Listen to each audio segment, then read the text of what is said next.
Here comes the bride. Anita likes Pike.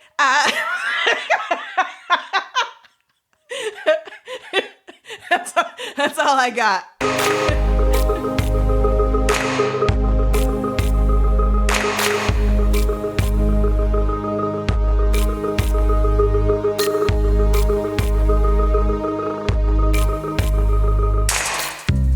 Hello, and welcome to the latest episode of the Star Trek Discovery Recap Freecast. I am your host, Anita Sarkeesian, with the throat problems. I thought I was going to rhyme, but it didn't happen. You're not a rapper. I don't know. I'm not. I'm really... You're not a poet? Really extremely not a rapper or a poet. But you know who might be a rapper in another lifetime and is definitely a poet? My co-pilot, Ebony Adams. Oh, man. The intros just get smoother and smoother. Hey, Anita. Hey, everybody. Look, okay, we have a very dedicated fan base on this podcast. Mm-hmm. It's not a podcast that we're necessarily going to get a lot of new listeners to. So I feel like they love us, and this is part of why they love us. If you don't and you hate this, you should really tell us. Oh, yeah, feel free. Somehow. Feel free, because I tell you what we need is more people writing in to complain about stuff. We don't get any of that. No, but, you know, if you do it with a little sugar, we will listen. A spoon. It's not. This shit's not going to change. Who am I kidding? Helps the medicine go down. Who are we kidding? We're never changing. All right. Before we head out to rescue Spock from the clutches of Section 31, I want to ask you to help us keep bringing this warp core full of nonsense to the airwaves. Pitch in a few bucks at d.rip/femfreak to help us keep making all of our great podcasts. All right. This week's show is dedicated to Light and Shadows. This is episode 7 of season 2 of Star Trek Discovery, the podcast about this show that you're listening to right now. Ebony, what happened in this week's show? What's happening right now is my question. Okay. You know what, y'all? You know how we do intro banter on our other podcasts that we don't do here? Uh-huh. For reasons, because we don't need to. I just would like to preface that I've had a fucknut of a week. Yeah, she really has, folks. Everybody be nice to Anita this week, like extra nice.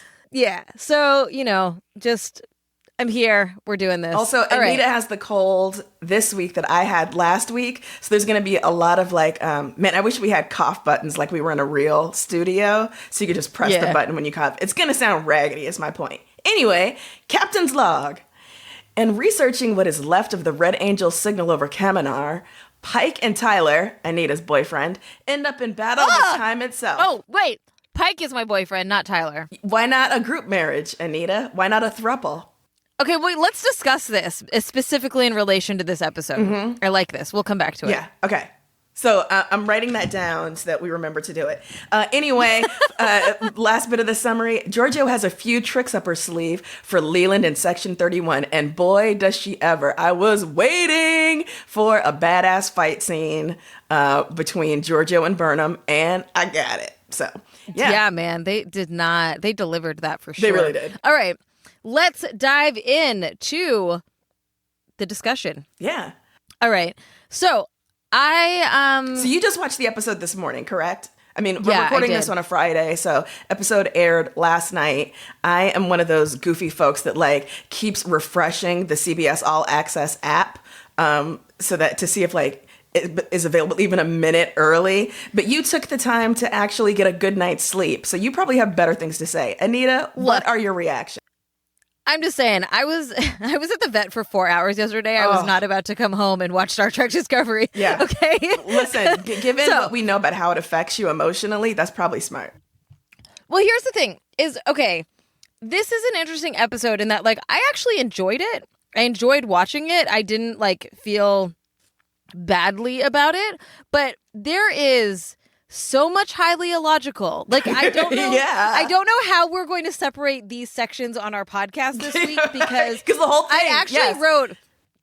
I actually wrote in my notes wacky wax as like so I would remember to come back to these points of like that shit doesn't make sense. Yeah. Or like it is not internally consistent. Mm-hmm, mm-hmm.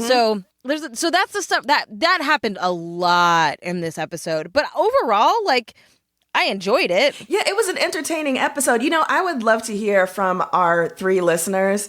Those of you who are fans of original series Star Trek, what your reaction was to this episode versus those of you who are, Star Trek fans, but who really never got into original series, like people like Anita, for instance. Because I think where you fall in the fandom, or like where your allegiances, in quotation marks, lie, probably is going to determine at least a little bit how you react to this episode. Because it's so Vulcan heavy, right?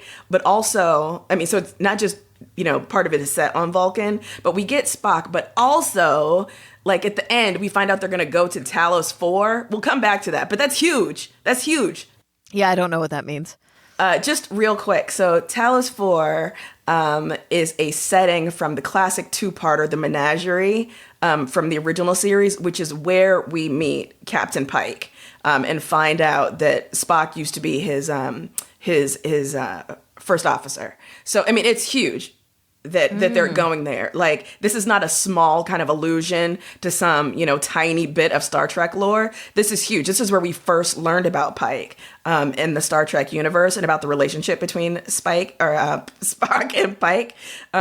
So anyway, we'll come back to it. All right. Well, okay. So this episode had 2 major storylines. One is Michael takes some personal time, quote unquote, to go to Vulcan to find out more about Spock, and she finds him. And then the other storyline is that Disco stays back to study the Red Angel on Calamari. I don't remember what that planet was called. Kaminar, oh boy.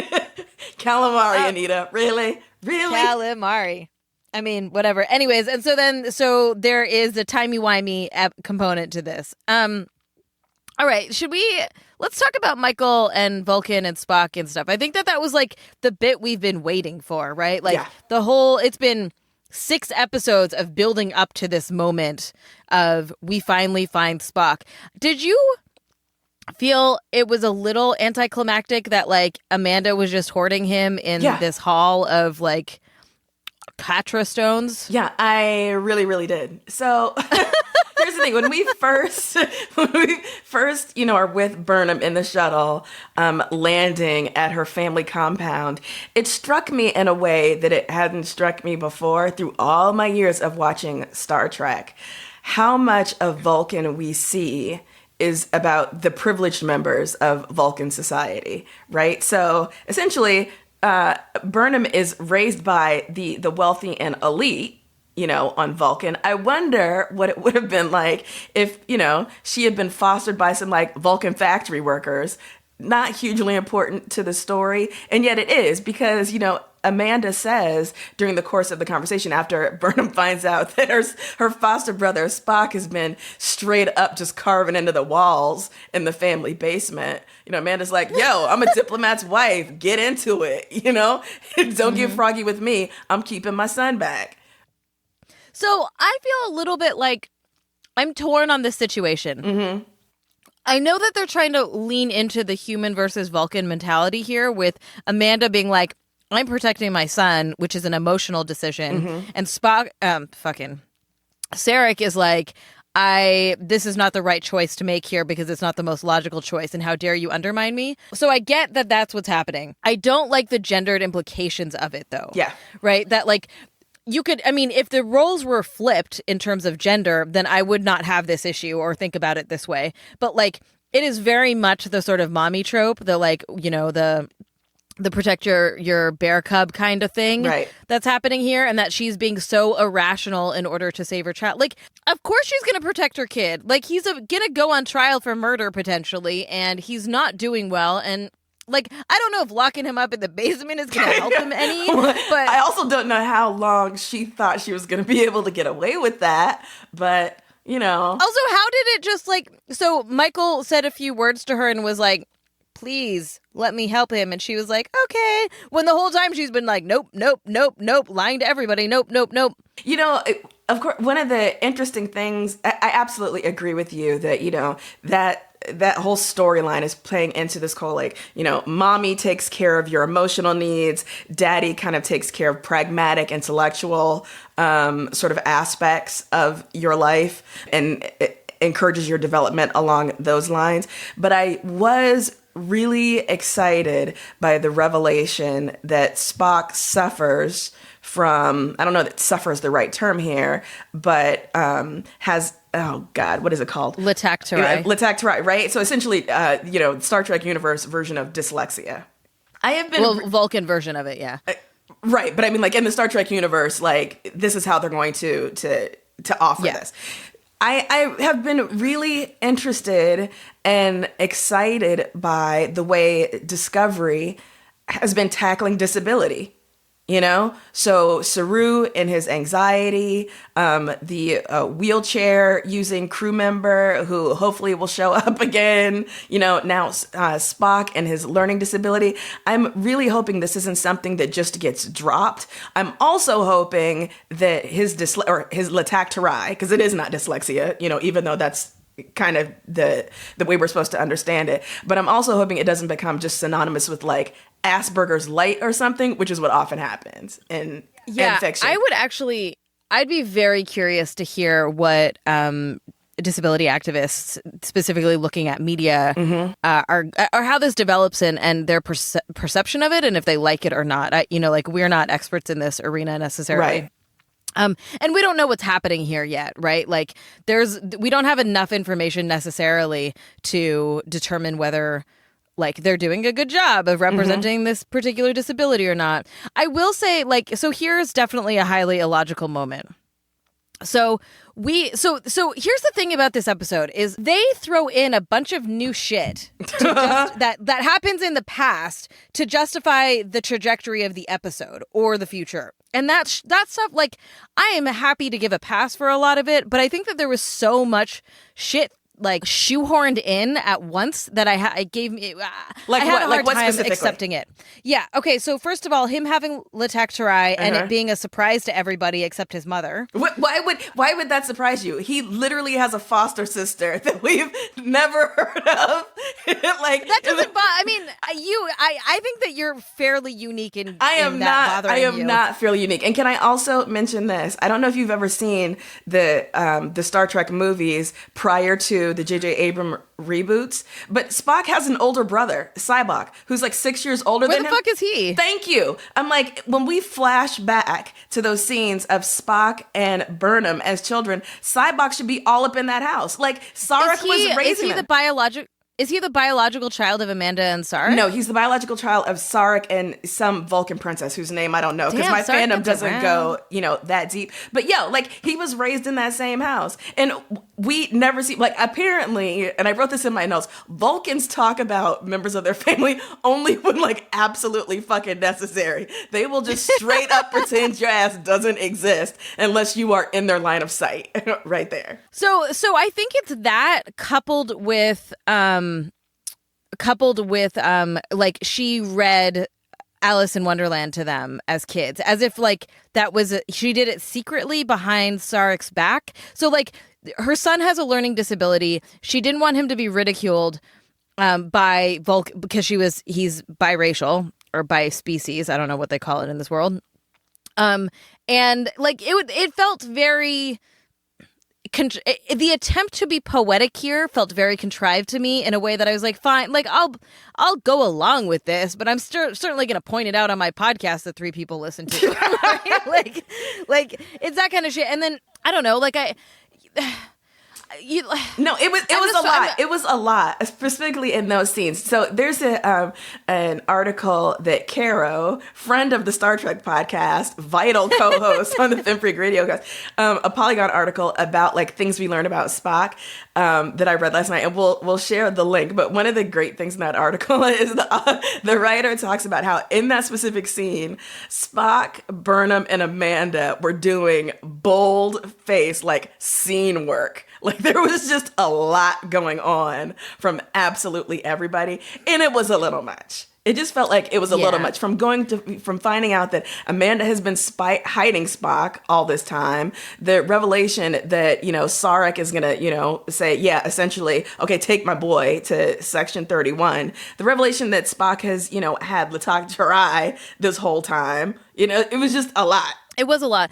I did, there was a scene, so again, this comes back to the, my uncomfortableness with the gender roles as they're laid out in terms of the power of this, of their relationship, where, Sarek comes in and all of a sudden Sarek figures it out too. Apparently everyone just figures it out at the same fucking time, where, that Spock is hiding in the basement, and he comes in and he's like, Amanda is talking about how she's going to have diplomatic immunity and blah, blah, blah, blah, blah. It's all legal. And Sarek is like, not if I disagree. and then Amanda, then they have that moment where she's like, you're being a bad husband. Yeah. Which I kind of love. Oh, no, I love that line. Try again, husband. Yeah, that's what it was. I thought that was lovely. So that exchange was I did like that she was like, you need to be more human in this moment, and you need to understand the sacrifices that I fucking made for you right now, and kind of calling him out on his shit. Yeah, and right? also I don't work for you. That was so good. I don't work for you. You're not my boss. Mm-hmm. You are my partner. Try again, husband. This is our child. I kind of loved her in that moment. Can we make try again husband that thing? Yeah, can we make I don't want to start calling strangers husband though. No, but it is a good meme. It is a good meme. Let's add it. Let's add it to the meme factor. Let's add it. Mm-hmm. All right. That's how that happens. All right. So here's the other thing that was wacky wax is oh my god. That's what I wrote. And it's sticking. Uh-huh. Is okay. Amanda is the only one that knows that Spock has what she assumes is Latak Tarai. And she has been sitting there for... Okay, hold on. I got to backpedal a little bit. Uh-huh. When Michael's like, oh, I need to go. I haven't seen my mom and dad in a while and talk to them. I was like, didn't you just see her 2 episodes ago? Seriously, so, right? But we're supposed to believe that all of this time has passed and that Amanda has worked really hard to figure out what 841-947 means, right? If she knows her son is dyslexic, girl, I know, yeah. Why would she not figure out that it might be backwards? Yeah. Also, even if he wasn't dyslexic, you would still run it backwards as a very basic a test. And Amanda's not dumb. Yeah, no, exactly. That really, the fact, come on.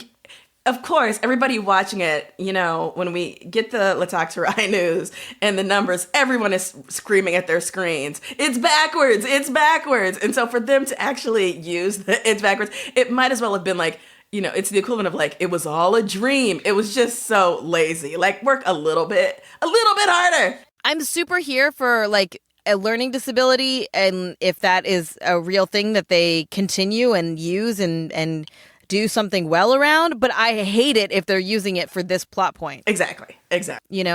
So. Yeah. What did you think of Spock in general? Well, it's the first time we saw him. Physically, he just, I'm not used to it yet. I'm trying to withhold judgment until we see. That's a first. I know, right? I'm quite proud of myself. I'm growing. And he doesn't look like my mental image of a young Spock, which is not to say that Zachary Quinto did either, although, he was, part of the chatter around his casting was everyone saying oh yeah, he looked like a young Nimoy. He didn't to me, whatever. But that wasn't necessary. I liked the way he embodied Spock. We can agree to disagree on that. But this actor, I didn't have enough yet to make any determination. I will say they got to shave back at least 47% of that facial hair, though. It was too much. I was going to wait for hair report, but because you brought it up, that shit, just I want some clean lines, man. I know, seriously. Everyone everyone else is prim and proper. Just clean those lines. Yeah, we're definitely going to come back to the Vulcans. They make up a bulk of the hair report this week. But just, this version of Spock as Munchichi, I get it. He's let himself go from the discipline of logic, whatever. So clearly that means he's not keeping up with his grooming, but wasn't into it. Well, so to wrap up this particular storyline, it closes out with Michael taking Spock to Leland on Section 31. Leland being like, we're in it together. And Michael being like, okay. And Leland being like, you need to leave the ship for some random reason that doesn't make any sense, really, because other people have been on the ship. It's fine. Yeah, not at all suspicious. So then you have this scene that I actually really kind of enjoyed with Giorgio and Michael, where Giorgio's like, look, that's a memory extractor. You need to get him out of here, and here's how you're going to do it. And Michael's just like, fuck, I don't ever want to trust you. Yeah. And that I really like. So that moment. So, okay, I'm going to preface this with, I don't think violence is the way to resolve conflict and blah, blah, blah, blah, blah, and yada, yada, and all the reasons. But, like, I kind of love that she just, like, punched her before the time was out. I loved it. I absolutely loved it. And I thought that fight choreography was really entertaining and fun. Like, I actually kind of enjoyed watching them go at it because it was just, like, of all of the time, like, the backlog of us and the tension between them, like, again, don't want to promote violence. Normally, I would say this is a problem, and it kind of is, but it still was very, like, emotionally satisfying. It was very entertaining, and if there's anything we can put in the pro column, the plus column, it's that the two women fighting. It to me anyway, the scene was not shot in the typical, like, titillating way that women's fights often are, nor were they clothed, which is not to say that, like, they don't look great, but nor were they clothed in those kind of, like, ridiculous outfits that female fighters often have to wear on film and in TV, such that, like, you still got to see their bountiful breasts while they, roundhouse kick you to the head. It seemed like it was just what it was, like a badass fight. And if it turns you on, great. That's your particular kink, but that's not necessarily what they were doing. Don't share that with us. We don't want to know. Seriously. But that's not what they were going for. Plus, it was just, it was so smooth. It was choreographed so well. It really was. I was into it. They did a really good job. Mm-hmm. All right, so we find out then that Leland actually killed Michael's parents. Yeah, or is responsible for the death of Burnham's parents, whatever that means, Yeah. And Giorgio is now being like, I'm in charge, basically, because I know these things about you, which, when, again, super fucking contrived, right? Like, all of a sudden this guy is the one that's responsible for this thing and blah, blah, blah. But also, I'm here for this. I'm kind of loving it. First of all, because we get deliciously evil and Machiavellian Giorgio. The more we see of her, the better. She says, mind your manners. Yes. You're no longer calling the shots. I was like, good. Get it, girl. I know, so good. But yeah, just the idea that, every plot point has to revolve around, like, the same 5 or 6 key players. Like, it would have been fine if Burnham's parents, their deaths as we understood them, via the Klingons, if that had remained there. Like, you don't have to tie. Every narrative thread doesn't have to connect to every other narrative thread. But we'll see where it goes, Totally. Season 3, Anita, they're gonna do a third season. Oh, we didn't even talk about the fact. Okay, well, yes, the third season. All right. Let's now move on to my one-night stand and my future husband. Oh, boy. Okay, give me 30 seconds because all right.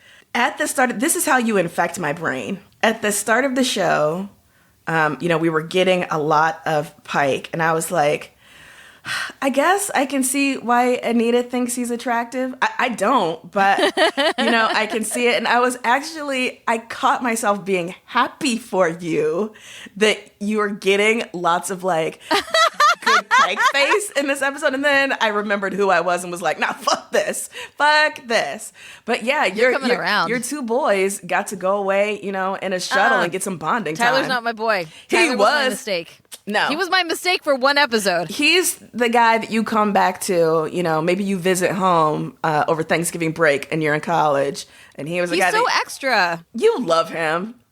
He's so extra. Yeah, well. Okay, so there's a couple of moments here that were, like, cheesy but also funny, right? So they enter this, like, time rift, and there's these funny lines from Tilly, who was like, you put time in front of everything and it sounds cooler. And you're like, kinda.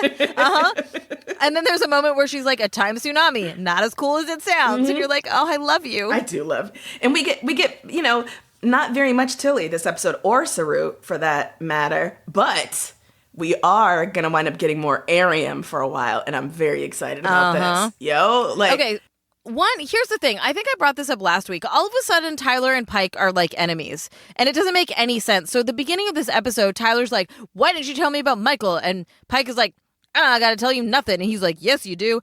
And then he's like, you killed a member of my crew. This is the best episode of drunk history I've ever heard. he was like, thank God it's mentioned, but it's only mentioned to create this weird tension. Yeah. Because look, remember how Pike voluntarily went to Tyler and was like, here is the information that we have collected because we have this agreement right now. Like, all of it's so flip-floppy. It doesn't make any fucking sense to me. And it is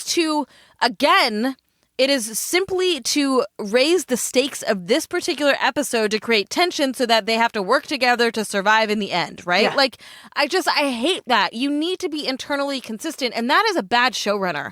Like, somebody wrote this episode, and then the showrunner needed to check to make sure it was internally consistent with the whole episode. So I forget who's fucking showrunning the shit, but like, maybe he was sick that week. I don't know.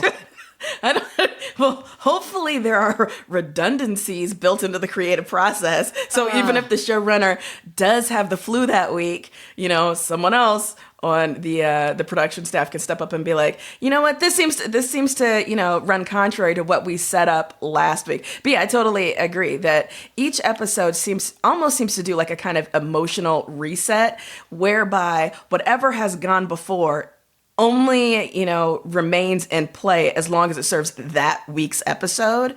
And sometimes it doesn't. And so it's hard to build week on week on the relationships that have been set up in prior episodes, because you never know who's suddenly going to be fighting, who's suddenly going to be best buddies, who suddenly is going to reveal that like they have secret history together. The show spends so much time offering way more exposition that is necessary, and in a super clunky fashion, when they could be spending those precious minutes building upon what has gone before in a coherent, like cohesive fashion. And they're just like, fuck.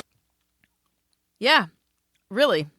So do you want me to should I save a little bit of this for the highly illogical? Because there's so much happening here. This was a wacky sax. A wacky wax. Highly illogical.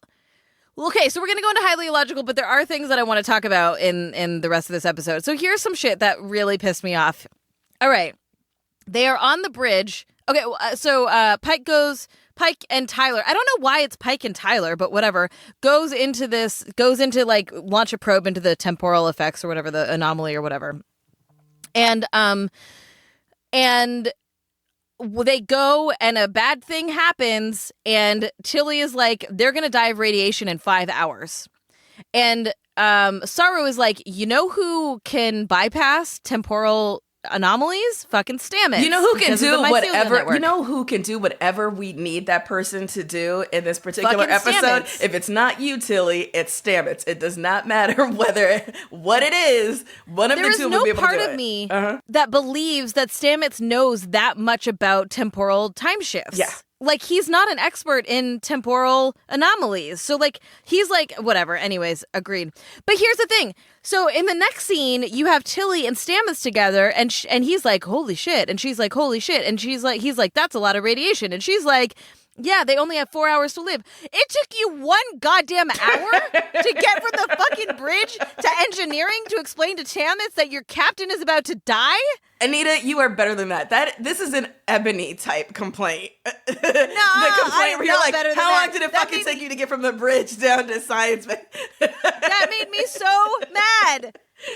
That made me so mad. And you know what? You would be calling Stamets on the comms on your way down there, being like, yo, man, Pike's about to die. If that drove you nuts, how irritated were you when Stamets is like, I'm going to transport over there. We don't have time. And yet he and Tilly were kind of slowly walking to the transporter bay. And then after they spend all of these precious minutes going through the exposition that we, the audience, presumably need Tilly asks a final question. He's like, we don't have time for this. And I'm like, you could have been running down the corridors.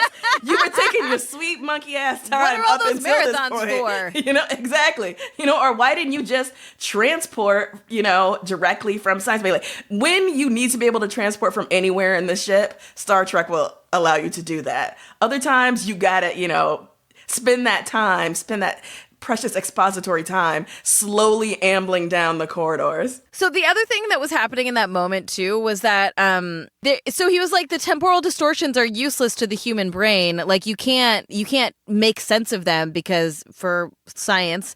And and then he goes, unless you have tardigrade DNA. Yeah. And I was like, oh my fucking God. Yeah. Like, we've already established this. It was really annoying. I did like I wrote in big letters. I don't know why I read it not the way that it sounds.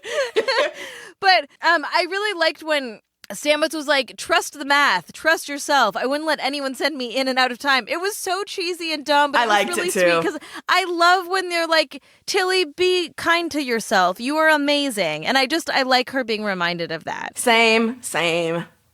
All right, so Tyler is annoying the crap out of me because I don't understand why he's got to stick up his ass all of a sudden.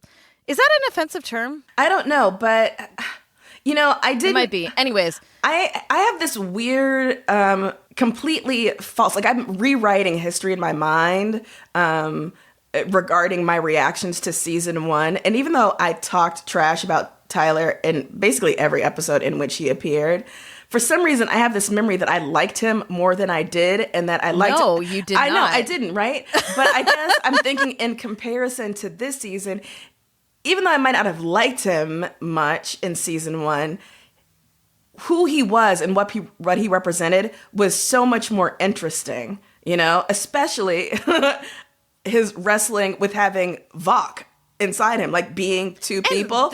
And so sexual trauma, like sexual abuse trauma, and like exactly. There's a lot of stuff happening. Yeah, and so you don't get to just put those things away, you know? And that appears to be what we have done in this first half of season 2. I don't know what's coming next. You know, for whatever reason, I have been avoiding spoilers when normally I seek them out. Maybe we will have a return to that, as we should.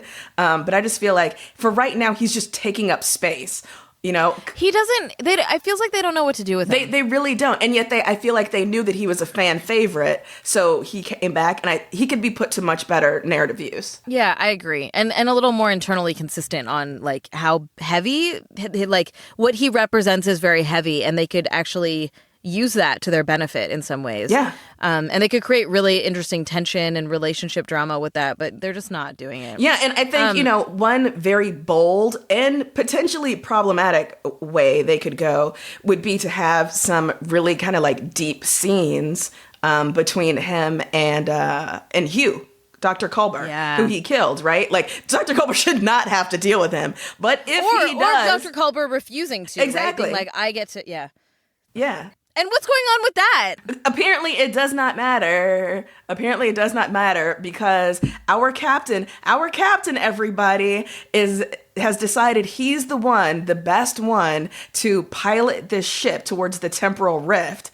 Even though it makes no sense. And Saru brings this up. No reason that a vital member of command... I'm going to justify this. No. I'm going to justify this. You cannot, because there's no way on this ship that he's the best test pilot. Even if he is the best pilot, use the second best test pilot. I'm going to justify it for a reason that is internally consistent with what they are doing with his character. Mm-hmm. Not that it's the right thing to do. So I think that there's some interesting stuff that is consistent with why I've been saying every week that I really like Pike. And I think that he's a really interesting case study in masculinity here. And that, one, there's that scene on the ship. There's two things happening. There's a scene on the small ship. The shuttle? The shuttle. Oh, boy. Where he sees himself fighting with Tyler in the future. And it was just this moment of like, when you figure out what's happening, it's like, no, he's actually trying to save Tyler, right? It's this like, oh, fuck my perception, right? Like the context and the can change meaning, but my perception of it can see it one way or another way, right? Like this was a moment for Pike to be like, it was super cheesy, right? But this is a moment for Pike to be like, I need to like take a step back and look at the full context of my actions and my behaviors and my crew and the multifacetedness of all of that. So when Tyler calls him out and says, you just feel bad that you weren't in the war, and Pike is like, you need to listen to me. Wow. And yet critique my Deanna Troi impression? Okay.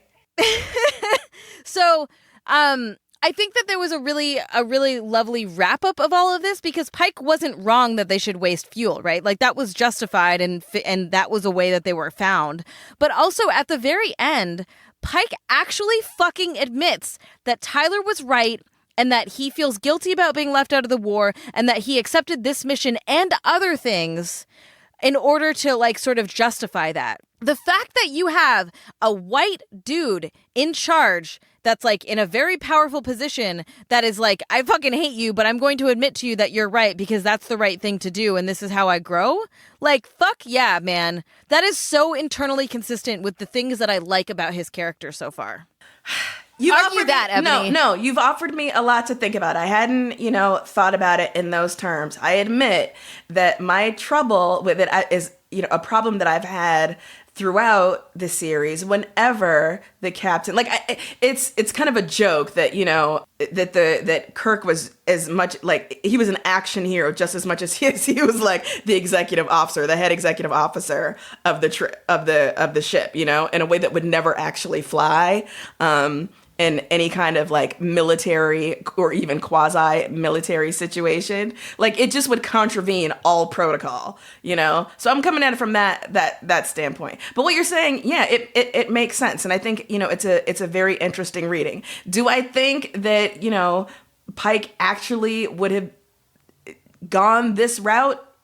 No, but what does it mean to be realistic or authentic when you're talking about a show like Discovery? It means absolutely nothing. So I'm going to take what you've said on board and think about it. I just want you to look at it. I don't care if you think that it's stupid that he went on the thing. I want you to look at the point that's being made about his character. Yeah, no, I will do that. I will take that on board. Thank you. All right. Commander Arium? Yeah. Arium. That was some shit. Yeah, so I have not done a lot of reading about Arium, and I looked last night because I was like, you know what? It's past time to finally figure out, like, where is she from? What does she represent on this ship? Is she? She is referred to. Are they gendered? Yes, she is referred to with female pronouns. Feminine pronouns. But my understanding from the one or two things I read quickly last night is that she initially was conceived of as an alien, and then they started, character designs change, and she was considered an augmented alien, and the design went in that direction, and now might actually be an augmented human.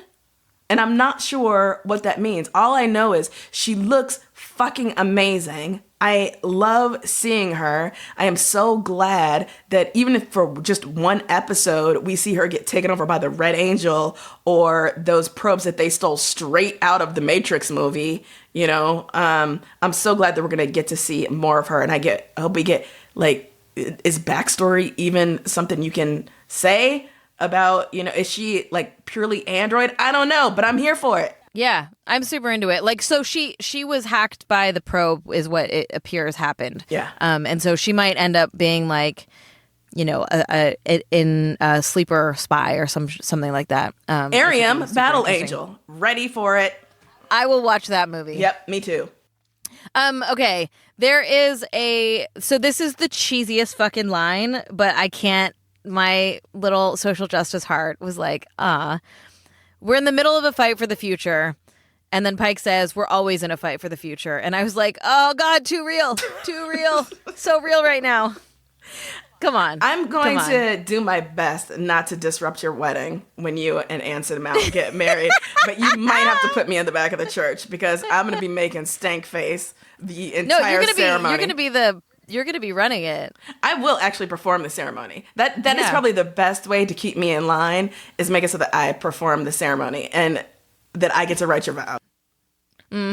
Do you have any, I know we combined sections, but do you have any highly illogicals that we didn't go through yet? Just the thing that I just mentioned, that when they were when Tyler and Pike were on the shuttle and they were attacked by that probe that was apparently their probe that had gone through the rift, come back 500 years more advanced, it looked straight out of the first Matrix movie. Yeah. You know? And I was here. It looked cool to me. Yeah, it looked cool. And I immediately thought, like, wow, this holds up. And if you have recently rewatched The Matrix, you will see that visually, that film is still stunning. You know, and stylistically, it really holds up. Yeah, stylistically, it's hard to overstate its influence. But in this case, it looked like straight up cheating. It looked like they could have just patched stuff in from the first Matrix movie. So that was my highly illogical, like, hey, come on, you guys. Let's work a little harder at being original. All right, the moment I've been waiting for. Oh, boy. 3 hours, I don't know, whenever I watch this. I would like Ebony's hair report for the week. I would love to give it. Here it is. 1, Anita, how hard did you roll your eyes and or laugh or suffer a heart attack when you saw Baby Burnham and Baby Spock in those Vulcan wigs? Because they could barely sit straight on their heads. Like, it was so amazing how terrible those wigs looked on those kids. But more importantly, we see Burnham, you know, before the shot of her when she's, you know, in Vulcan garb with the severe straightened Vulcan hairdo. We see her with her long natural hair. Who decided that Burnham should cut off all that hair and get a Brazilian blowout? Did she decide she wanted to do it so that she could fit in more on Vulcan? You don't have to have short hair to live on Vulcan. You know, but perhaps she felt that she wanted to do it. It was one of her coping mechanisms. I hope so, because if she was pressured from society to cut that beautiful hair and change its texture from the way it grew out of her head, I'm very upset. Also, we see from when she was a kid, she's got a solid 4A, 4B hair texture. Apparently, when she's an adult, it's 4C. Not sure what happened. Honestly, she should have more heat damage, given what she did to get that Vulcan wig. But it's the far future. Who knows what's going on? In terms of adult Burnham, I still hate it. I hate it so Anita, much. I am so befuddled by how amazing her hair can look in some scenes and how raggedy it can look in the next scene, you know? Like, she will go from an interior shot to an exterior shot and her hair will look completely different. And I just wish they would keep the same person doing her hair and makeup throughout an entire fucking shoot, because my heart and my spirit cannot take it. The whole shape of her hair will change. The definition of the curls will change from scene to scene. And it's almost as if sometimes they will leave some of her natural hair out and sometimes they will try and replicate it with some synthetic Kanekalon hair. I'm not into it. And again, the wig is not sitting right on her head. It's like a hair hat. It is like a hair hat, and I keep waiting for it to get knocked off. So sadly, the shots when her hair looked amazing, which was basically one scene when she's in the shuttle heading to Vulcan. That one scene where I would give her hair an A is not enough to counterbalance the rest of the episode, in which I give it, man, a C-, a D+. They can do my girl so much better. We've talked a bunch privately about like different hairstyles that we think would be really cool for Burnham. And I'm wondering like if they thought that this one was easier to maintain over a season. Also, oftentimes people's hair changes season to season and but they didn't do that with her. Mm-hmm. Like they didn't change the style. I don't know if they're trying to like make sure that it feels like the same time period or what. I just am very disappointed. They could have done so much cool shit with her hair. Just shave the sides. I don't know, man. Come on. Yeah, just spend a little bit more budget on that hair, because sometimes it can look so good. Like, I thought we were headed in a great direction from season 1, but season 2 They just seem a little bit more tentative. They need to straighten out their texture issues. They need to straighten out like hairline issues, how the hair lays, but also they really need to figure out the thickness issue. I think whatever wig they have put her in, they need a better wig cap, because Sonequa's hair underneath that wig is like busting, trying to be free. And y'all should just let it be free. Tilly's hair looks fucking amazing. I'm into the ponytail thing again. It always does. And Awosakun, I couldn't really see because she's always kind of half in shadow on the bridge. Couldn't check out her hairline this week, but her hair, I always start with an A with Awosakun. And then downgrade accordingly. This week, I'm going to go ahead and let her slide with the A because I couldn't see if her hairline was messed up like it was last week. I would just like to reiterate that Spock needs a fucking shave. He looked like a fucking Munchie Chi. He looks like a fucking Go to the barber, man. Munchie Chi. It's, yeah. Not with it. But I bet I will say this, and this is not hair related at all. The actor's voice, very nice. Very nice, deep voice. I like that. I appreciated it. I like that you like something about it. Me too. It feels good. Yeah. We're coming around. All right. Let's do our quick ratings for the episode. Where do you come down? It was an entertaining 40 minutes of television. A lot of wacky whacks. You know, Hey, I'm making it happen. Yeah, it's happening. I don't know. I'm going to go with a 3 out of 5 for this week. All right. I actually enjoyed it despite the wacky whacks. So I'm going to give it a B+. Wow. Okay. I enjoyed it. I don't know. I didn't feel, let air la breezy. I don't know what is word the words. Yes. Yeah, that my ratings are purely based on human emotion versus Vulcan logic for this week. How about that? Oh God, go sit down somewhere with the Book of Alice in Wonderland. Give me a theme song stat. Here comes the bride. Anita likes Pike.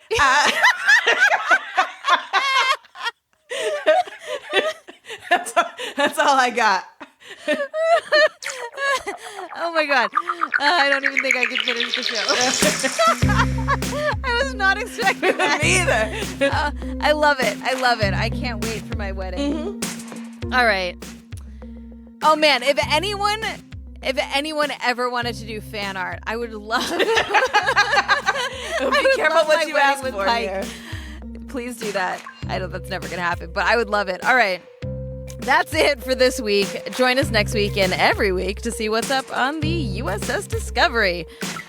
If you like this show or even our main show, Feminist Frequency Radio, you can help us keep making it by heading over to d.rip/femfreak to become a show backer and join our community. We got some perks and some other cool stuff, so please check that out. If you want to support the show, but not financially because you are cheap, or you're one of the no money. You're one of the many people who are economically financials. struggling. Yeah, I was getting there, Ebony. Okay, Come on. I'm not a monster. Agree We'd to love it if disagree. you would rate and review us on iTunes. Hit that 5 stars. It helps other people find our show if they want to listen to a little Star Trek Discovery chit chat from a feminist perspective. All right, big thanks to our producer Taylor Simmons. Thanks to Sarah Norales for technical support and Ray Abelar for designs. We'll see you next week. Bye.